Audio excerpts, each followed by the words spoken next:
Hey guys, I'm so excited to have you here for the Holiday Happiness Challenge. I do this little challenge every year, and I found that it's just helped me to enjoy my holidays a lot better, and I hope that it helps you as well. The reason I created the Holiday Happiness Challenge was to help people realize that you don't have to live in extremes. You don't have to be in a cycle of eating every cookie in sight and all this stuff.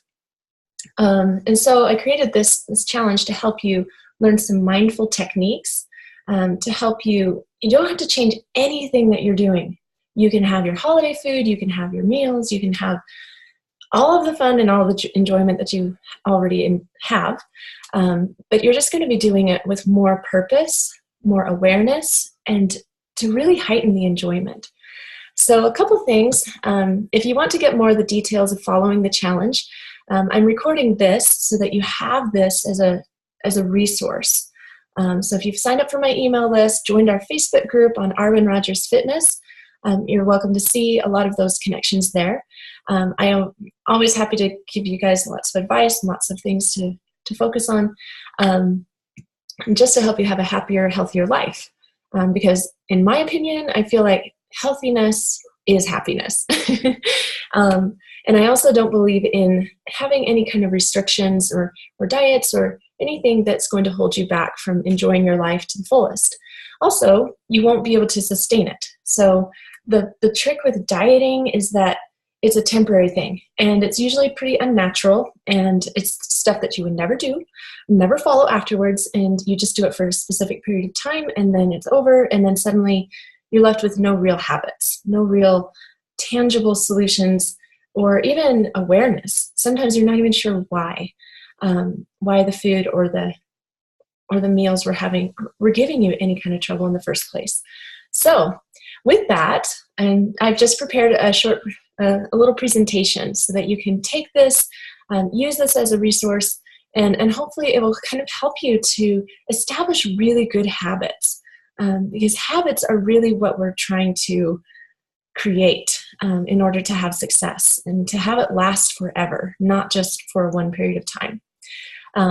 So let's go ahead and get started. So the Holiday Happiness Challenge, I'm not going to give all the details of it here because you'll be following along live, but we do start for this particular session November 12th, but look up all the information there. I'm just going to go ahead and start sharing screens with you. So just give me a second. I want you to be able to see all of this, all the pictures. Okay, so here we go. All right. So we're starting off, Holiday Happiness Challenge. So this is a mindful meals and meaningful meditation to help you recharge without a shred of guilt. Yes, it's possible. I don't like guilt. Well, maybe a little bit of guilt to get you to make a change for the positive, but if you're living in guilt and it's not getting anywhere, it's not going to help you grow. And so this whole challenge is meant to help you feel that sense of peace within yourself. So, Anonymous is one of my favorite quoters. Miracles start to happen when you give as much energy to your dreams as you do to your fears. So I don't know about you, how many of you, you don't have to raise your hand, but how many of you find that food, especially around the holidays, kind of has a lot of stress and guilt associated with it? I think that there's times in our lives when we feel really guilty about food and other times when it's a positive experience. And my hope is that you'll give a lot of your focus and energy to having a happy outlook on your life and your food choices. If you give your energy in a fearful way, fear and negativity are what you usually get back. So just kind of keep that in mind. So first off, my sister and I, we sometimes watch the Hallmark Channel and watch a lot of those holiday movies. And in a lot of ways, they're really, really cute, really fun. But also they can be a little bit distracting, a little stressful, because a lot of times you spend your time comparing your life to this very idealized world. So do you love the holidays? I mean, really love them? Or do you just love them because Hallmark says you should? Maybe you want to love the holidays, but you can't shake the feelings of being overwhelmed, rushed, or anxious. There's just never enough time. I mean, you've got your shopping, you've got things that you have to do, responsibilities, maybe you're working several jobs, or whatever your situation is. A lot of times you feel like your life isn't very as glamorous and ideal like those holiday movies. I think one of my favorite episodes was watching, well, it wasn't even a favorite. It was actually one that I got about 10 minutes into this special and I had to just shut it off because it said, I cannot relate to you. I just can't. So there's a plot, bless her, but she has a 6-figure job, it's paying a lot of money, but she doesn't feel fulfilled. She really wants to be an ice sculptor. And I was laughing with my sister about this. I said, wait a second, isn't ice sculpting a seasonal thing anyway? How are you going to make that your dream job? I mean, maybe people want ice sculpture for their summer weddings, but I don't know. It just seemed like a really implausible ideal. But anyway, so maybe you can't quit your 6-figure job to pursue that and eat frosted cookies all day and have perfect hair, makeup, and lighting. So I find that it's important for us to not compare our lives with anybody else's, but to really be mindful about our own. I don't know about you, but sometimes the holidays bring up family troubles. They bring up old habits, difficult memories. Maybe something significant happened to you during the holidays and it makes it hard. And sometimes we'll turn to food and to other things for comfort, and instead of looking within and helping to heal those troubles. Sometimes reality just hits you in the face, kind of like that stinging slush ball. And you're trying to keep inner peace with yourself while you're keeping peace with very real, very imperfect humans. And they surround you every day. You see them at the store, you're in line with them. Sometimes you live with them. They're just, people are people. And, sometimes that can bring a lot of holiday stress. And then there's the annual food fight, how to eat what you want and feel good about it. And I don't know, there is a summer body that you fought for all year, and maybe once the holidays hit, oh man, I'm gonna get that holiday weight gain, and it's kind of frustrating. How do we stop that before it starts? So that is my goal for you, is to help you enjoy the holidays, food and all, without the stress. So, Holiday Happiness Challenge. The dates sometimes will change on this, just so you know. So if you're getting this video on another date, just make sure that you're checking the Instagram and the Facebook groups so that you're getting the actual dates of the challenge. I choose the challenge a couple weeks before Thanksgiving on purpose so that you can put your habits in place right away. Once you get your habits in place, they're sealed in, locked in, and you can just go, oh, I can get my plate of food, I can enjoy it, and I can have all the treats, but I don't have to have massive amounts. I can have an amount that feels good to me. So that's my goal in having this happiness challenge so close to the holidays. So check that and we'll move on from there. So how you can prepare for holiday stress before it gets here. Because once you're in the middle of stress, it's really, really hard to change when you're in the middle of stress. You need to start when it's not quite so crazy so that you can get some good habits in place. So it's designed to give you simple daily tips to make over your thought patterns and your food habits so that you can enjoy the holidays the way they're meant to be celebrated. Because they should be fun. I want you to have fun. Most of the drama will start in your head. A lot of the things that we think about and worry about are not actually true. They're what ifs, they're scenarios, they're possibilities. And a lot of times those possibilities just simply don't come true. And even if they do, guess what? We are capable of handling anything that life dishes out to us. And so the idea is to let your thoughts empower you so that you can be in control of the thoughts instead of getting pulled on this runaway train of, oh no, what if this happens and this happens? And I just want to spare you all of that stress and anxiety. So you can retrain your anxious thoughts and set a few simple habits with food to feel healthy and peaceful. So let's get ready. Before the gingerbread hits the fan, people, we are going to get this under control. So challenge number 1 is mindful meals. And I've felt for so many years that food is nourishment, but it is also symbolic. Sometimes people say, yeah, food is fuel, and you should only be taking in high quality things, and you shouldn't be touching anything else. And you know what? Food is enjoyment. Come on. We need to have some fun. We need to have treats. We need to have social reasons for eating. That's the fun part of being human. So I want you to learn to honor the emotional power of food while keeping your choices healthy, moderate, and enjoyable. Okay? So no more dieting during the holidays. Please don't start something brand new, say, right before the holidays. I mean, that's just not very nice to yourself. We're going to have fun and have no guilt. And I know you've probably heard that phrase before. Oh, yeah, right. How can we possibly have fun and not feel guilty? Because, well, if you have been stuck on that emotional roller coaster of eating, feeling sick and guilty, I would say that maybe we need to look at redefining fun. Fun, if that means overindulging, binging, mindless eating, emotional eating, reward and punishment eating, then no. Please don't eat for fun.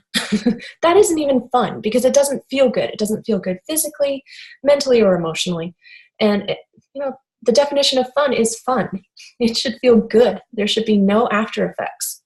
So having fun is tasting food, enjoying it, and stopping when your enjoyment is complete. This takes practice, especially in a society where there's an abundance of food. We have it all around. It's everywhere. It does take practice, but you can learn it and you can apply it. So a lot of times people think, oh, this just sounds so obvious. Maybe this won't be that hard. Yeah, it is obvious. But in order to stop feeling guilty about food, you need to learn how to stop eating when you're completely satisfied. So if you learn to identify your true hunger and satiety, you will never overeat again. And you can still have cheesecake. All right.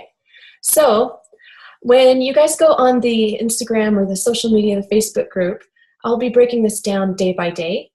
This video is just meant to be kind of a review for you so that you can take this throughout your year. And anytime you feel like, oh, I've lost it, I need some motivation, I need some help, you can watch this video and go, okay, this is what we talked about. So the first day, you're going to be focusing on the food. And this sounds so obvious. I mean, kindergartner could get this. A lot of the advice that I'm giving you here is stuff you've probably heard from your mom or your grandma. Say, slow down, sit down, eat, focus on your food. So this one, I think in our society, we're always gulping food down in a rush. I know for a fact that I am one of those people. I eat in my car. Sometimes I'll have a little bar or some trail mix or some carrots or whatever I'm eating, whatever I feel like eating in my car, I'm eating in my car. And I'm not going to lie. I've stopped and said, I've just got to have some chocolate. I'm going to drive all the way to the grocery store, get some chocolate, and I eat it in my car, and I'm rushing around, I'm listening to music. Everything is just completely a distraction. And all of a sudden, I've eaten through half of the chocolate bar, and I know for a fact that for me, I only need a few pieces, and I'm usually satisfied with it. But I find myself, if I'm distracted, I'm eating a lot more. So the challenge today for day one is to turn off your TV, put your phone out of sight. You're going to make your food the star of the show. Don't eat and drive. Like literally just wait. Wait until you can sit down and really focus on it. Another really simple thing is to arrange your plate so everything looks appealing. Sit down and relax as you eat. This is going to make some people crazy, especially I'm one of these high energy people and I just want to get the food in me so I can get on with my day. I want you to spend 30 seconds just looking at it. Appreciate the colors, the smells, and the textures.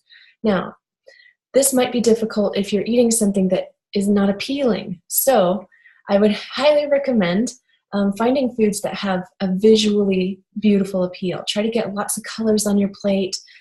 If you balance your food groups, you'll typically get a really pretty plate. So also take time to express thanks in whatever way that you feel. Some people pray, some people just say thank you in their minds. Whatever you do, take the time to express thanks for the food. You can do it out loud or inside your heart. Then this one, usually makes people cringe a little bit, but chew your food 20 to 30 times per bite. And this is going to be hard for a lot of us. You know, we're used to just like shovel the rice in, get it in, gotta hurry, we gotta get somewhere. But if you chew your food, and honestly, 20 to 30 times sounds like a lot, but it isn't. It doesn't take much more than about 10 seconds. It's just that we're paying attention to it, that it feels long, but it's not. Chew it 20 to 30 times before swallowing and put your fork down in between each bite. What this does is it helps you to trains you to listen to your natural hunger signals, so you'll eat a satisfying amount, okay? So after every explanation, I'm going to give you some science on why this works. So your stomach actually is designed to eat slower. That's the way it's designed anatomically. All of your hormones, your digestive chemicals, everything that happens in your stomach takes a bit of time. And that's how you're going to feel satisfied and full and not feel sick. So if you take the time, it takes about 20 minutes for your stomach to tell your brain that it's full. And the hormone levels are what are controlling your food intake. So if you're eating in a stress response, you're going to confuse the signals. And it's going to be a lot harder for you to get the right amount of food in you. So hurrying through a meal bypasses your natural hunger satiety signals. And I've given a little link here that you're welcome to go look at on your own time. There are about 9 different hormones that act on digestion. And I'm a sciencey, geeky, anatomy. I love to know about everything. So if you're like me and you want to see the science, go ahead and click on any of those links that I provide. If you're like, I just want to hear the info, then you can just listen to me. If you rush through a meal, and they've done a lot of studies on this, you may be eating way more than your stomach wanted in the first place. So another thing too is that removing distractions will help you pay attention to how food is affecting you. So every time I go to the movies, I'm one of those people, you know, I go on a date and the guy says, hey, do you want some popcorn? And I'm like, no. I just never want that in the movie theater. And I'm probably not going to be very popular for saying that. But one of the things is a long time ago, I found that, you know, I tend to eat way more than I want when I have a movie in front of me. And so a lot of times I would just prefer, hey, let's just eat a meal, go to the movie, and just sit and watch the movie. That's just been my preferred way this has been one of my preferred habits, and that's why I'm sharing it with you, because it works really well. Like, you don't get super sick, and you know, you get to eat the right amount that you want. And, you know, when you go to the movie theater, they have these buckets of popcorn. They're seriously, this, I'm not kidding. I think I've seen them this big. And you see one person work their way through that. Now, if you were to take the individual kernels of corn and calculate how many ears of corn, like actual pieces of corn that they're eating, it's probably close. Let's see. It is popped, so it's really easy to eat without your stomach knowing that it's full. But I believe they're eating about 7 or 8 ears of corn, which you could never eat if you were eating actual corn on the cob. But somehow you've managed to do that, also with the artificial butter and salt and extra stuff that they put on top of it. So this is just a great way to, you know, if you're distracted, you don't even know you're eating it.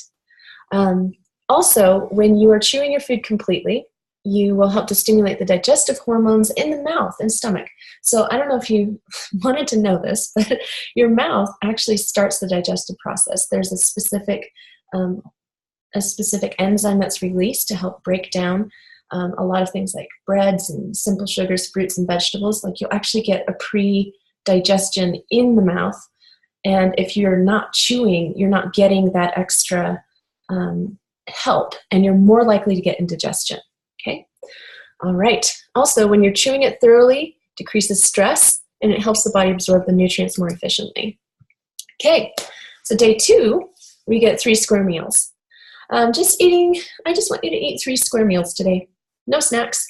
And there was like this really popular trend to say, oh, keep your blood insulin levels up all day long, and then you'll never feel hungry. And there's actually been a lot of science to kind of disprove that. So no snacking in between. And this is just for one day. So I think you can handle it. If you're having trouble, please message me, talk to me through email or through the social media. I'd be happy to help talk you through any of this if it's tricky for you. Take a break from snacking. If you do that, it will help you to feel naturally hungry, and then you'll anticipate your next meal. So everyone is different. I'm not going to say what's right. If you have any specific medical conditions where this is not possible for you, please follow your doctor. Don't follow me. I'm not a doctor. But this is just a little experiment to help you see how it affects you. So the science behind why it works is that there's evidence that keeping your insulin levels steady all day does not actually help to control weight. It actually keeps you in a state of constant weight gain, because insulin is the hormone that says, put all the food into the fat storage cells on your body. That is what insulin does. Insulin is let's save this for later just in case it comes in handy. And we were designed to eat and to go, I'm no longer interested in eating. And then you go around your day and you move and you do all these things, and then suddenly your stomach says, hey, we're kind of empty. We would like to have some food. And then you say, oh, okay. And then you eat. With modern society, we have made it so easy. I mean, the snack industry is crazy, you guys. I mean, they're just telling you, oh, make sure that you have a snack because it's really important for you. It is not. It's not that important. Now, again, in the previous, I already said this before, if you have a certain medical condition, please follow the advice of your doctor. But there are some very compelling arguments on the web for intermittent fasting. And I really like this article here. It makes it very simple. You're welcome to look that up and to realize that it's really good for you to feel a bit of hunger, just a bit. And then to say, oh, I am actually hungry and now I can eat, but not to be eating all day, okay? Another added bonus for just eating 3 meals is that you're not constantly planning for food. Like, you're not centering your whole world around it. It's not revolving around, okay, I've got to make sure that I get my meal at this time and then my snack 2 hours later, and then I've got to be ready for this. It's exhausting, and there are better things that you could be doing with your time. You can spend more time with your family, your friends, put more energy into your work, focusing, and you're not having to expend all that energy on worrying about eating the right amount all the time, okay? So day 3, this is the best one. I love this one because it's like I'm giving you permission. Please eat dessert today.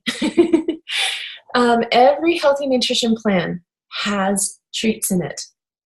I don't think it's possible to just completely go cold turkey for the rest of your life. It's not healthy. You should have some fun. You should have something beautiful to look forward to. You should have something you enjoy with your friends. You should celebrate.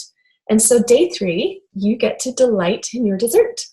Now, a couple of tricks here. This is not going down to your pantry and pulling out the whole bag of Oreos and eating through them. This is not that challenge. I want you to learn how to treat yourself royally today. Now, if you're one of those people that loves Oreos and that's like the queen of desserts for you, I want to challenge you to make it special in some way. I really prefer that you don't get something out of some processed bag. I want you to go and find a beautiful French bakery. Go find a dessert that is gorgeous to look at. I'm looking at the picture here and I'm like, oh my gosh, I want to eat those beautiful fruits and flour cupcakes. Those looks amazing. So it should be something that you go, oh my gosh, this is so special. This is not everyday treats or junk food. This is gourmet, okay? So find a beautiful artisan dessert that is attractive and made with skill, because you are worth it. You deserve beautiful things in your life. So again, you'll be sitting down, quiet place, remove distractions. You'll spend an entire minute looking at it. So don't just scarf it down. Just look at it and appreciate its beauty and the time it took to make it. I go to this little French bakery around the corner, and the guy there, I get to practice speaking my French with him, so it's super fun. But I know that he makes all those things by himself.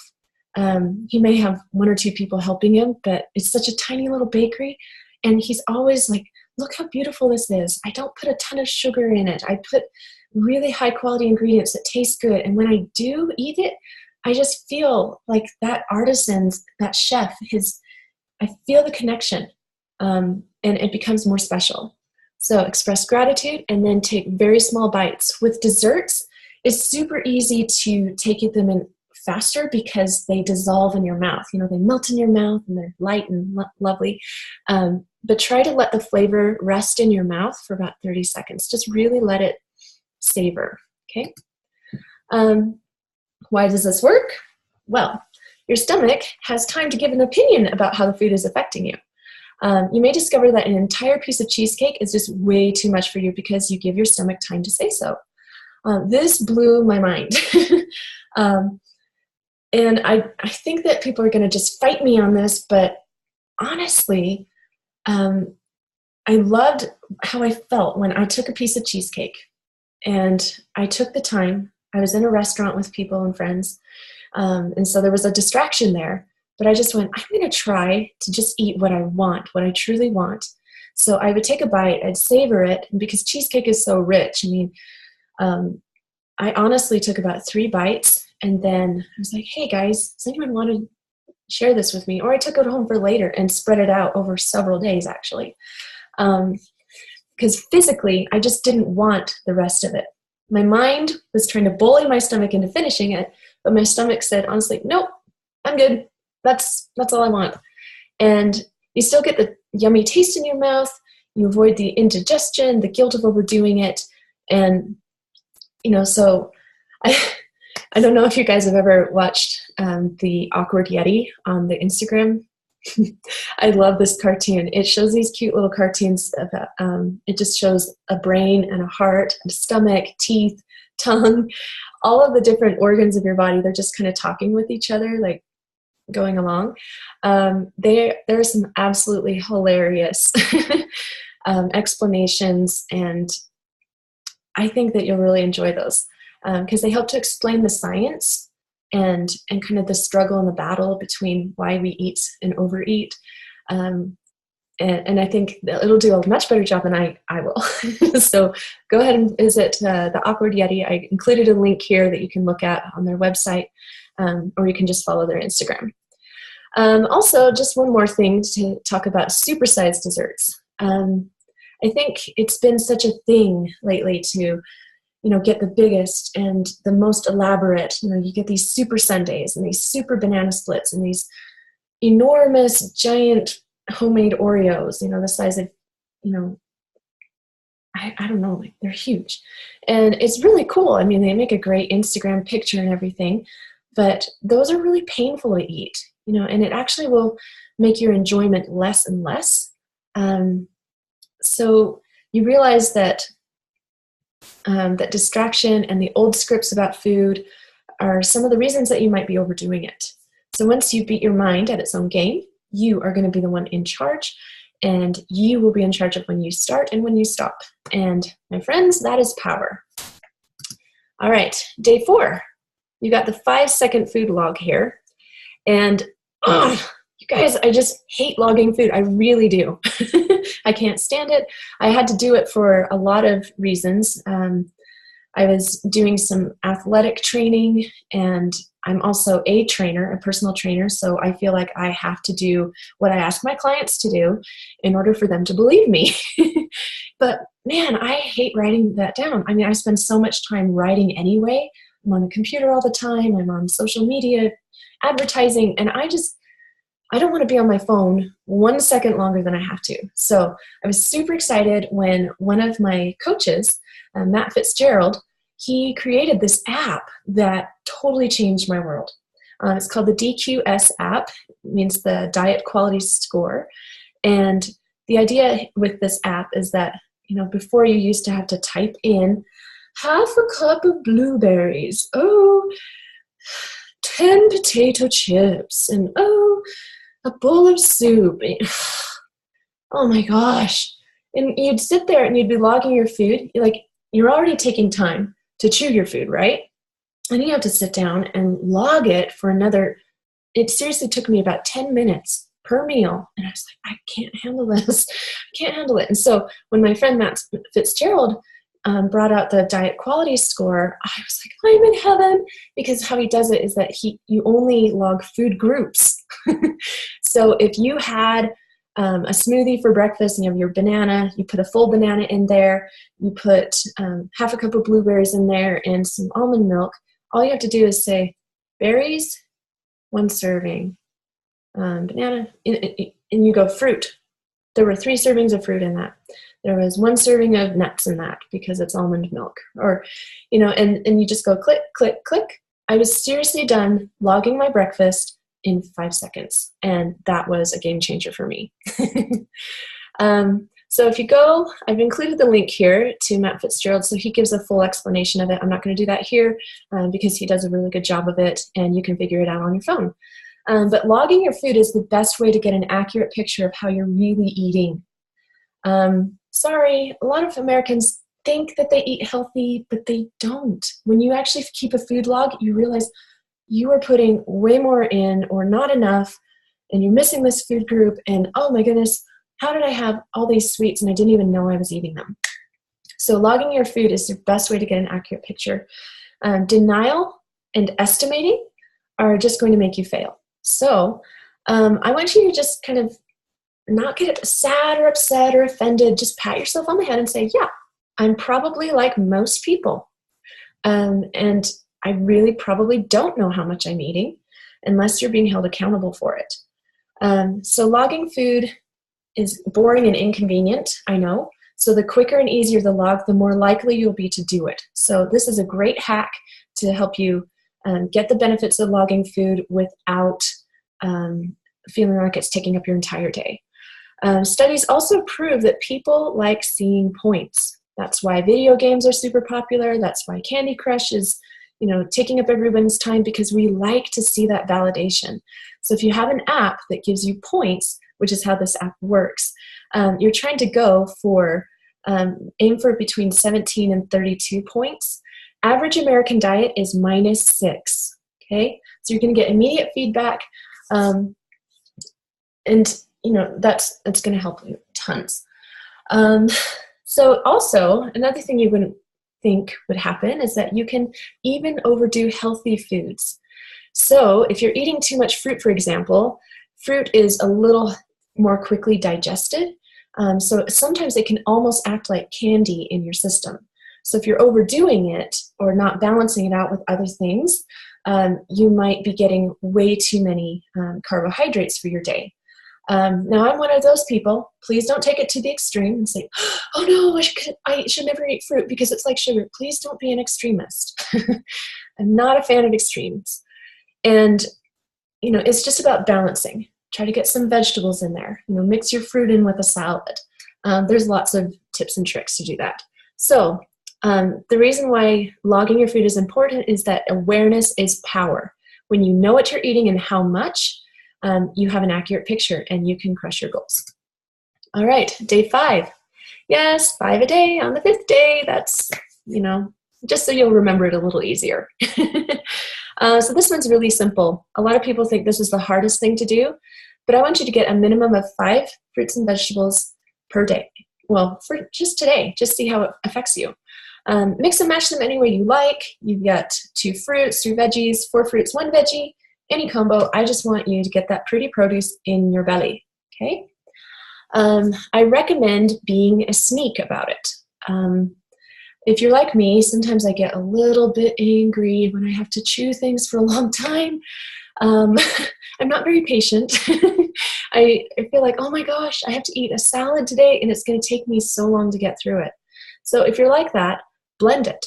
Put it in your smoothie.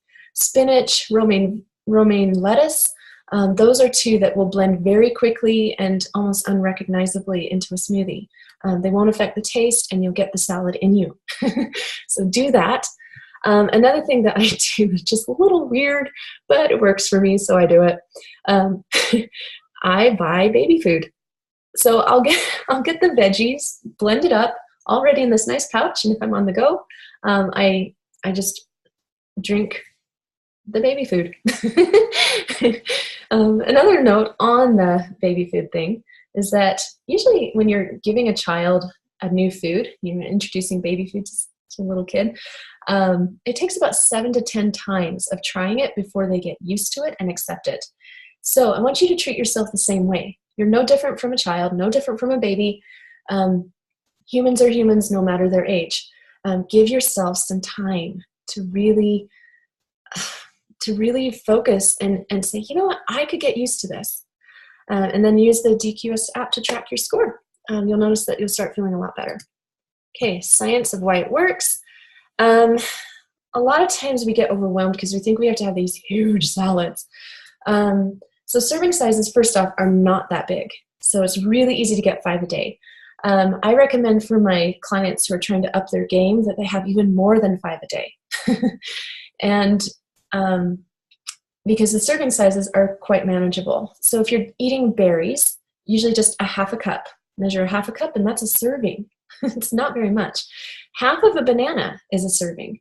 And half of a large apple, because I know they make these huge apples these days, they're bigger than my head.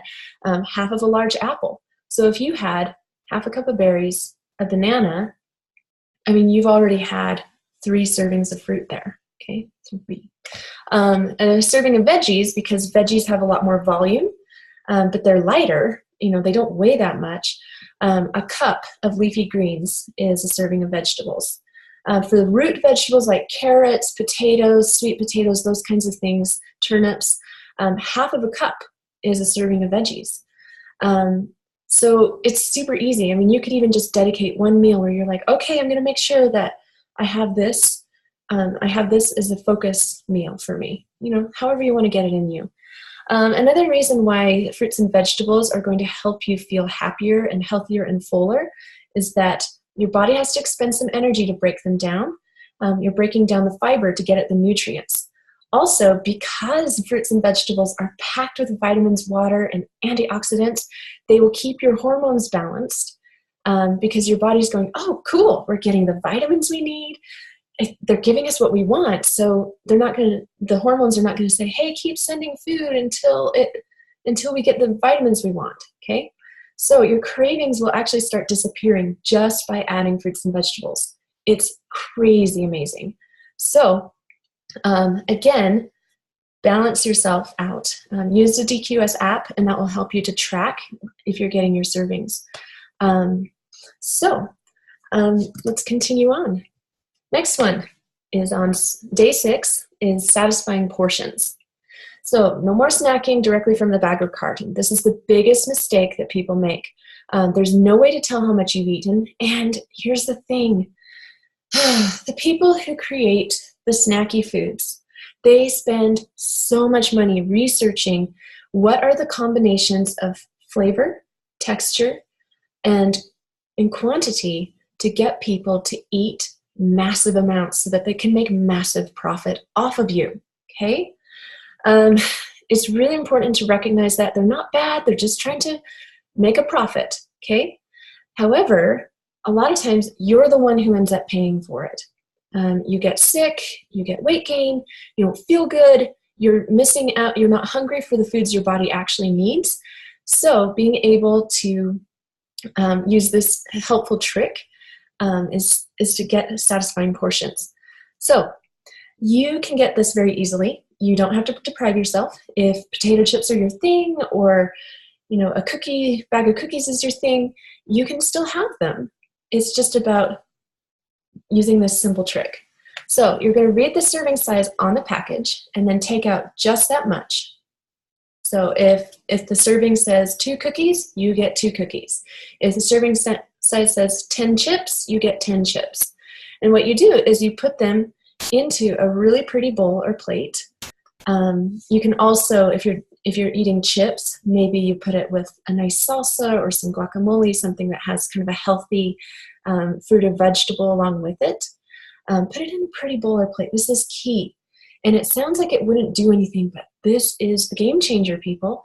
If you take it out of the bag, put it in an appealing presentation, and then put the bag out of sight. Put it in the counter, under the counter. That's where I keep my stuff. Put it away in the cupboard. Don't have that out on the counter, because if you see it, you will eat it, okay? Another thing I like to do is I will not go to Costco for snacks. because they're way too big. There's way too much there. I'm, I have to admit that I'm single, so, obviously buying in bulk doesn't make a ton of sense for me. But, I get it if you have a family and you're trying to feed your family. But again, even if you have to buy things in bulk, instead of getting things in smaller snack sizes, that's what I do. I say, if I want potato chips, I'm going to go get the fun size. And that way, I'm not going to overdo it. I'm just going to have that, enjoy it, and be done. But if you do have to buy in bulk, just make sure that you're putting things out of sight. Also, sit down, no distractions. Don't do this while you're eating. Never eat snacky foods when you're on your phone or in front of the TV. And that way, you'll be able to, again, get the natural hunger, natural satiety, and you will be able to feel good about what you've eaten. Okay. Science behind it. Researchers found over and over that human beings are wired for certain survival habits that are hard to break. So you can read about it more here. It's very sciencey, but if you're a geek like me, you'll like it. Your frontal lobe, the logical, rational part of your brain, has almost no power over your emotional and primitive parts of the brain. Just accept this.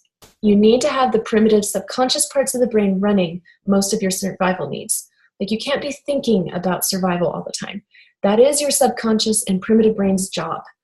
But if you've wired your subconscious for unhealthy habits, like emotional eating, comfort eating, binge eating, it's going to take some work to overcome that. So what I do is I say, if it's not in your house, you have to work to get it. Work requires effort, and so if you're driven to get it, then you probably deserve it. So here's a tip that I do. I say, if I want a Snickers bar or something like that, I take a walk to go get it. I don't get in my car. I have to do some work. I just kind of make that as okay, and if I really want it by the time I'm done with the walk, great, go ahead and eat it. You have to beat your primitive brain at its own game. If you were wired or taught to finish whatever's on your plate, get smaller plates. There you go. They've actually found that just changing the size of your plates will change the amount that you eat, and you actually get full and satisfied. So let's continue on. Day 7, dodging the binge bullet. Okay, here it comes. Those cookies are looking pretty tempting, especially all the decorations on them. So now you're going to start using your awareness skills to beat the craving and binge cycle that happens over the holidays. With all the treats and the parties and the people and the fun, it's really easy to let your eyes bite off more than you can chew. And just remember that your eyes are not going to suffer for it. Your stomach is going to suffer. So just be polite to your stomach. Think about it as your guest, and you want to treat it with kindness and, not overdo it. Also, we have the luxury of choice, and it gives you the opportunity to eat more than you thought you were. And so here are a couple of things that will help you if you're going to a party or a family event and you're worried about, oh my gosh, how am I going to stop myself? First off is stay hydrated throughout the day, and also drink a full glass of water before the party. And hit your goal of 5 fruits and vegetables that day before the party, so that you have no nutrient deficiencies, you're not hungry and desperate, and like, oh my gosh, I just want to eat everything in sight, okay? Eat dinner first before you go back for dessert. Like, don't get your dessert right away. Or if you do, put it on a separate plate so that you're like, nope, this dessert will happen later. Do more talking than eating at the party. Like, if you're really trying to enjoy yourself in the holidays, part of that is being with people. So give people your attention, and you'll find that your stomach will kind of naturally settle itself down. Okay. All right. Science behind why this works.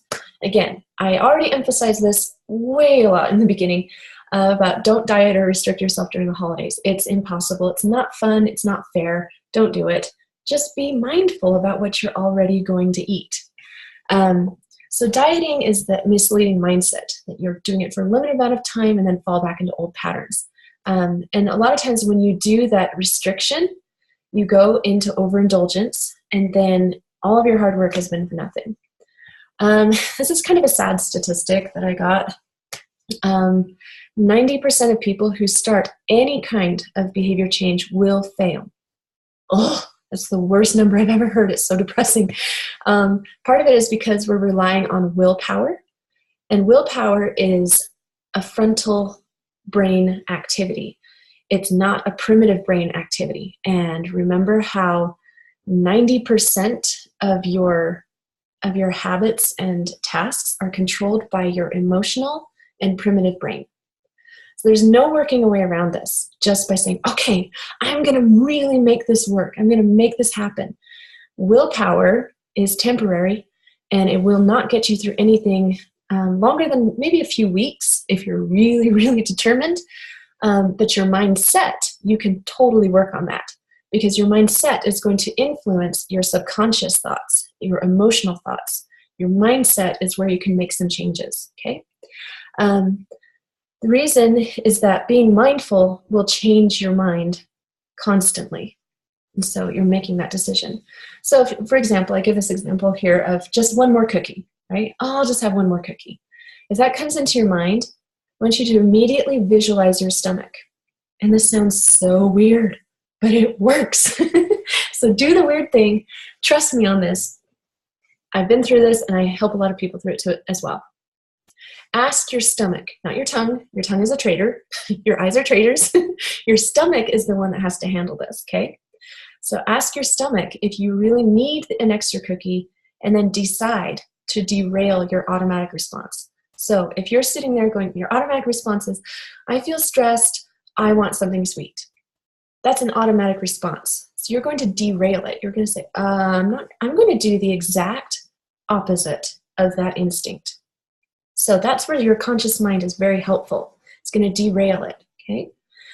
So what you're doing is you're making these tiny little changes, and you're interrupting negative thoughts right away. Choose something different every time. I mean, you may reach for a bag of potato chips instead, but hey, it was something different. So celebrate that.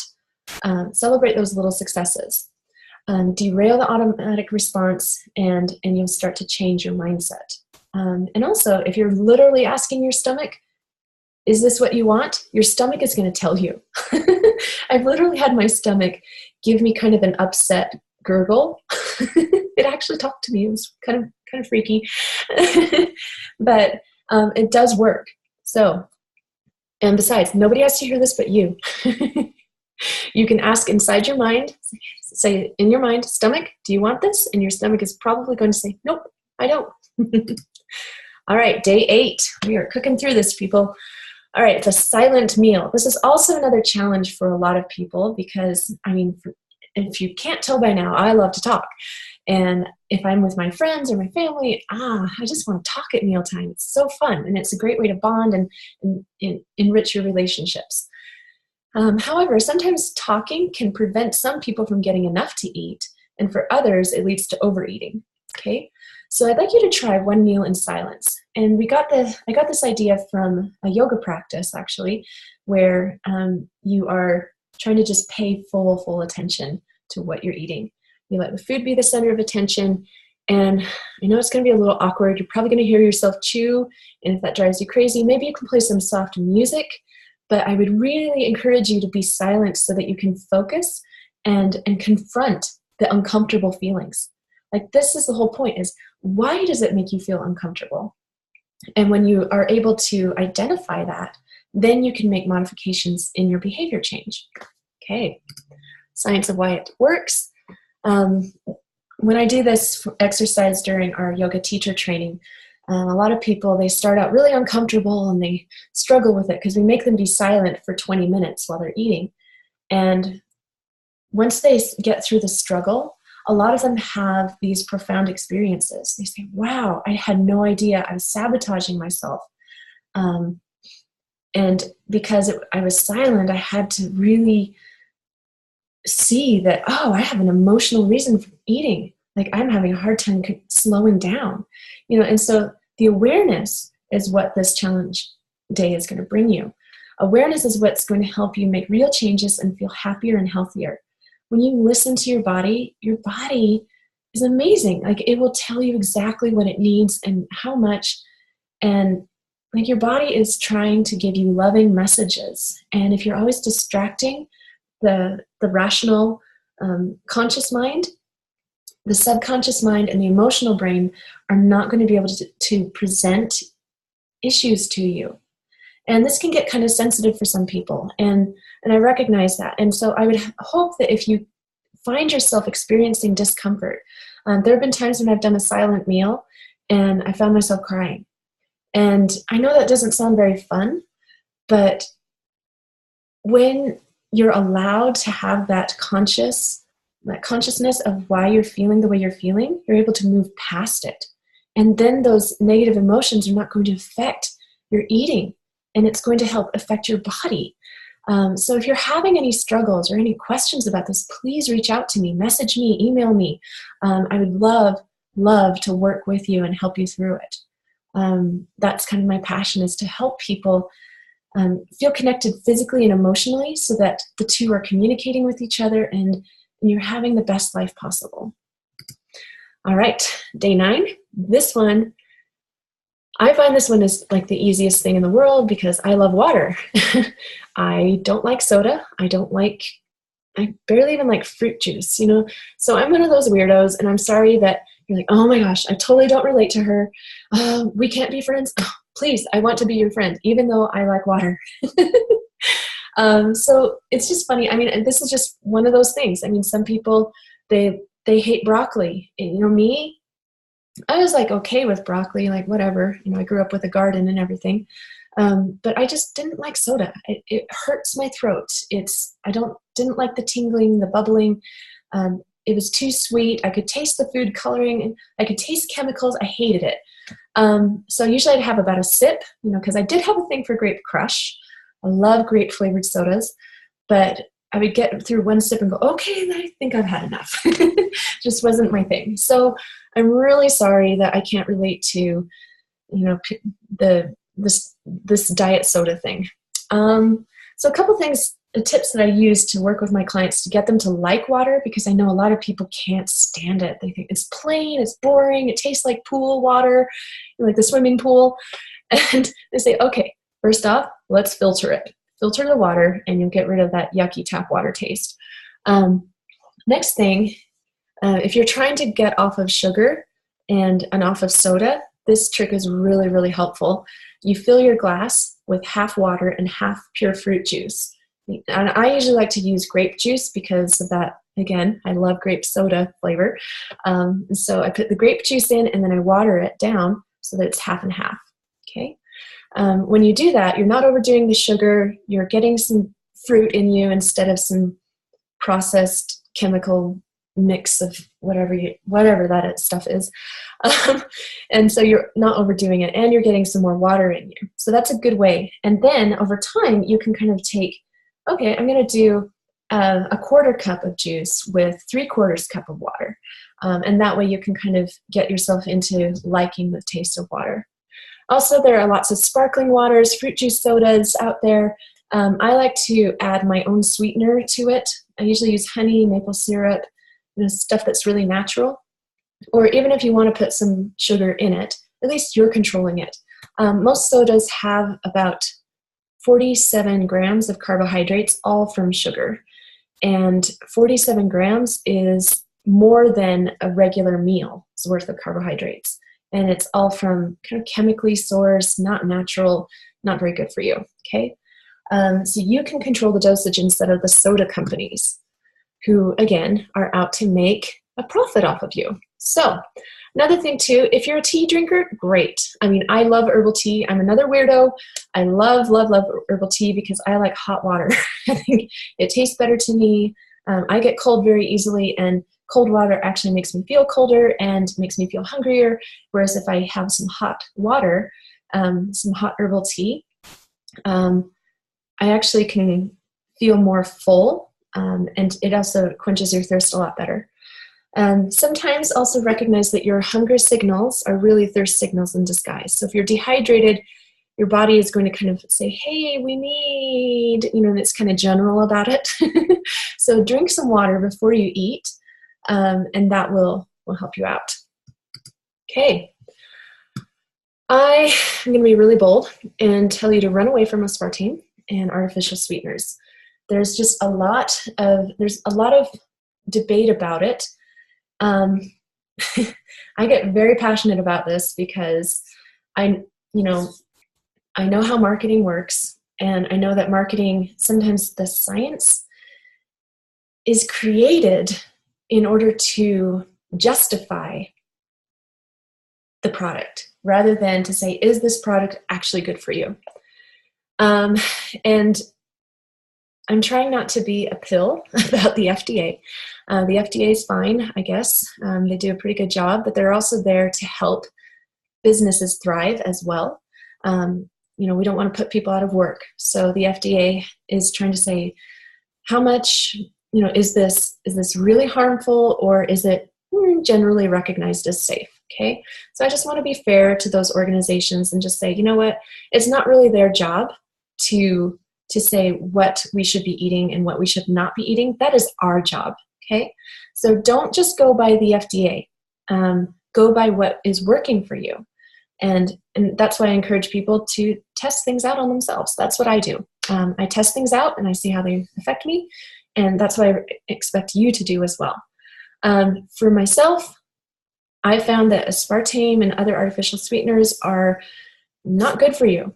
They actually act similar in the body to pure cane sugar. So whether you're eating aspartame, pure cane sugar, Splenda, all those other brands and products, I'm going to tell you that they're affecting your insulin levels the same way. So they could be contributing to weight gain and all the other problems that are associated with that. So I just won't touch it. And I find that if I eat honey, maple syrup, those things that grow from plants and they're useful. Stevia, I'll even do just little bits here and there just because it's a newer substance, or, well, it's a plant. But you can read about all of the pros and cons and make your own conclusions. Okay, day 10, we are getting close to it, you guys. Dress up your veggies. So, a lot of people don't like veggies, and I'm very sad. I think a lot of the reason people don't like veggies is because they haven't been given them enough. They haven't had enough exposure as far as our school lunch programs go, as far as our home cooking programs go. We just don't get enough exposure. Like we've been trained to go get convenience food, to get stuff that's high in calorie, low in nutrients, and that's just what we're used to. So in order to get used to the veggies, you need to eat them in a way that's enjoyable. So today's challenge is to make your veggie side dishes really flavorful and fun to eat. Okay, so if that means putting butter and cheese on it, go for it. Do it. I grew up having a garden as a child, and I love fresh produce. It's really exciting to me. But I understand that veggies are an acquired taste, especially if, growing up with this little organic garden, veggies actually tasted really good because they were homegrown. So again, I've given this piece of advice before. You can disguise your greens, blend them into your workout smoothie. Spinach and romaine are great ones to use. Some people like kale. I'm going to confess, I really tried hard to love kale, and it's just hard for me. And so I have to do different things to make kale appealing. I boil it down so that it's not quite so tough and bitter. And then I will blend that into a pesto and a food processor, or I'll blend it up in a smoothie with, kind of a more chocolate vanilla type of smoothie, just so that I'm like getting it done, but not tasting it as much. So I do admit that not all veggies are yummy to me, but I will eat them because I'm like, you know what? I can handle half a cup of cooked kale. I can just handle it. I'll be fine. Also, you can make soups from pumpkin or squash. Those are really tasty. Dress up a bowl of noodle soup. I would say dress up the ramen noodles. Add some chopped onions in there. Get some parsley or some sort of spinach in there. It's really easy to make that healthy, flavorful, and satisfying. And the next thing that is really important is that to get the most out of the vitamins of your veggies, you need to have a fat source with it. Yay, so you can have butter, you can have olive oil. Don't go for fat-free dressings. They're usually just sugar and, guar gum and stuff, they're not that healthy, and they won't help you absorb the nutrients. So they could actually end up making you feel less satisfied. So get the full fat, oil-based, or butter, cooking your vegetables. This brings up another point. this is, when I found this out, it changed my life because I was one of those people that would go in and see the veggie tray, right? You know, the raw veggies, the broccoli and the dip. And oh my gosh, I had the hardest time eating those. And I couldn't figure out why. I was like, oh, these vegetables, they just don't taste good. They don't sit right in my stomach. Like, what is going on? I'm supposed to like veggies, right? But did you know that different body types handle vegetables in a different way? So if you might have a body type that needs raw veggies. You might have a body type that needs cooked veggies.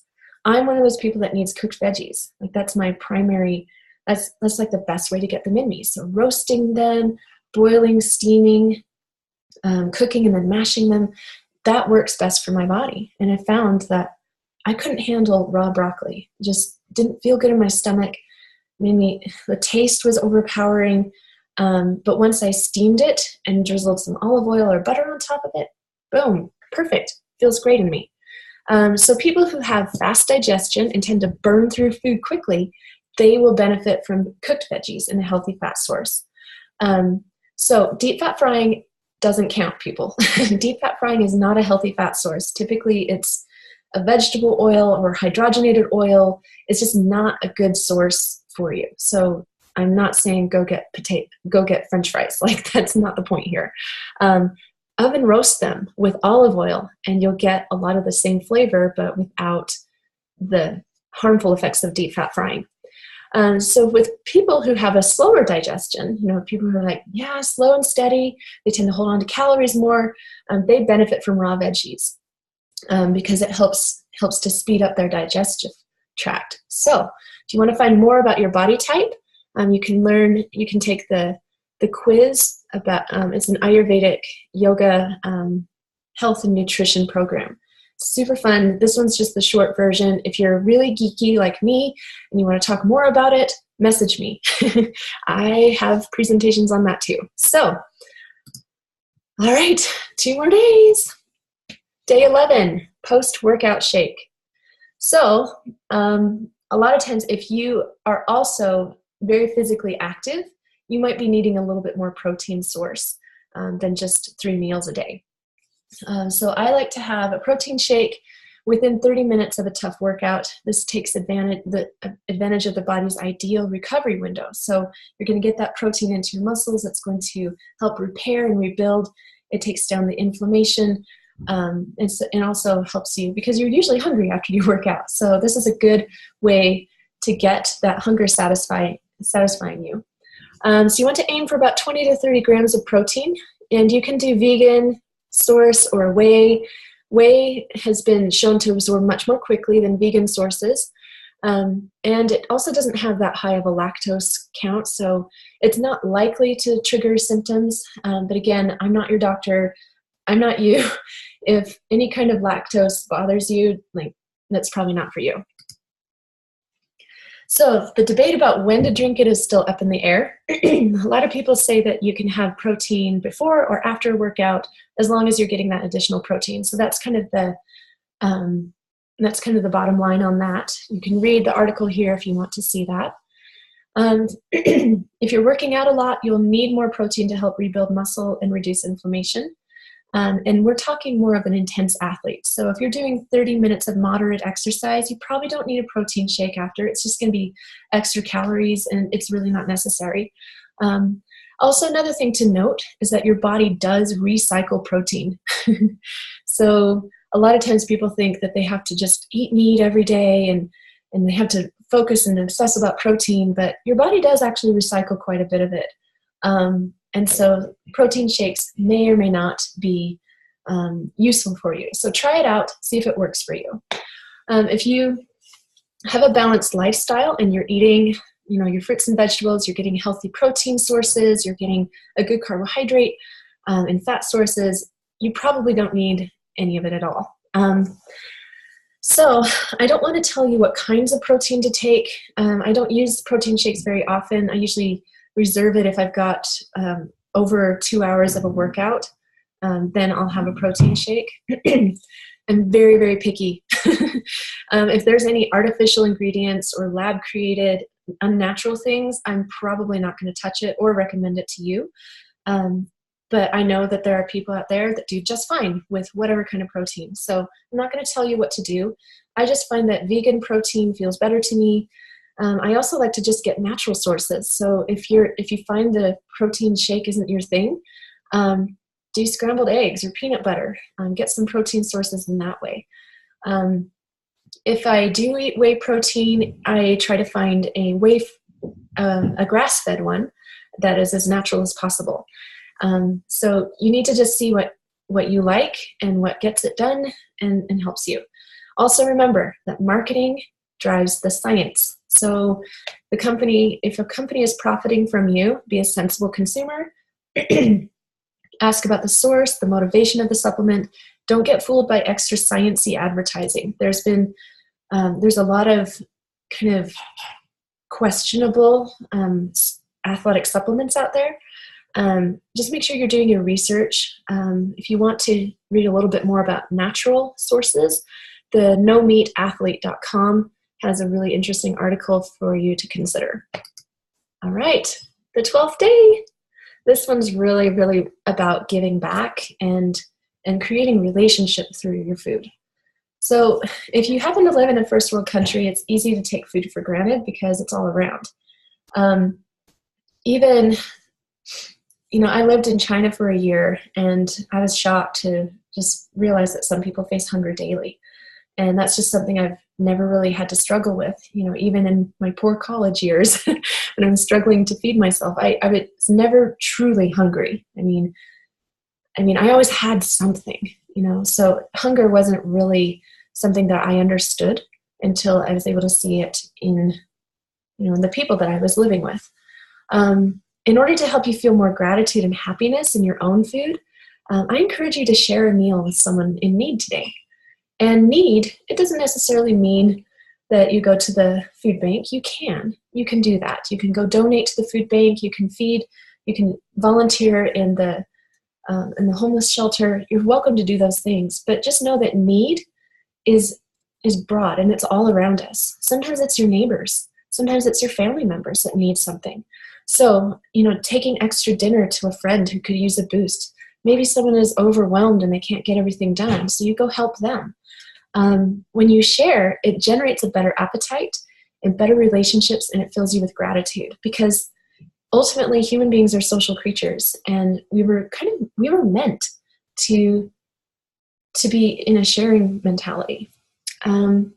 So when you practice this open-hearted, gratitude-based practice, you are also going to reduce your cravings, because you're going to fill that need for connection inside of you. And that's sometimes what causes a lot of people to overindulge and overeat, is that they're craving an emotional connection. So find someone to connect with today. Get social with your food and watch your emotional eating transform, or maybe even disappear. So the science behind it works. You can go check out an article here. But they found multiple studies about how when you have positive relationships with loved ones, creates community, it creates gratitude, helping each other. Eating becomes a part of that expression rather than something that you do alone to help comfort sad feelings. You're using it to connect. Also having that appreciation, recognizing that there are people that don't have what you have. This can help limit your cravings, because you go, there are people that literally don't eat for days, and I have the opportunity to eat whenever I want, however much I want. It can help you overcome that disordered eating and limit cravings and get you out of your head and into serving and caring for others. So that's my hope for you on this day, that you'll start to feel that connection, and that it will transform the reasons why you may have some overindulgence or some habits that are not serving you. So again, I want to thank you for your time. I know that was a lot of information.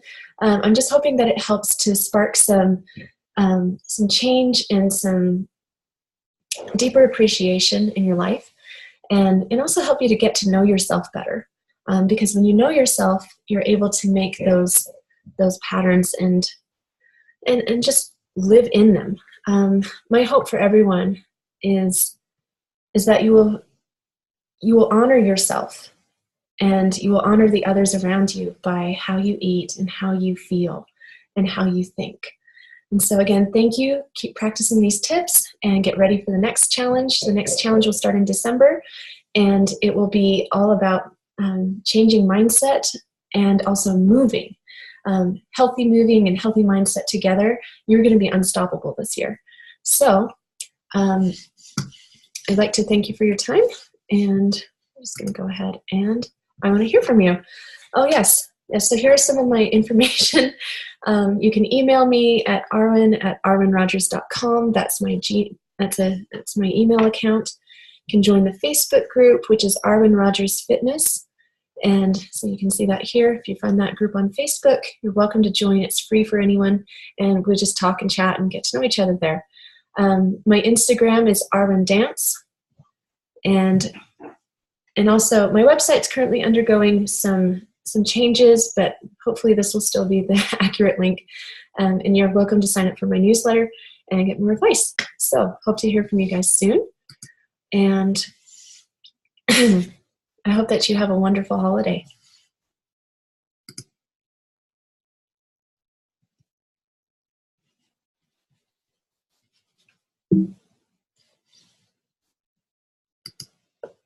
Okay, see you guys soon.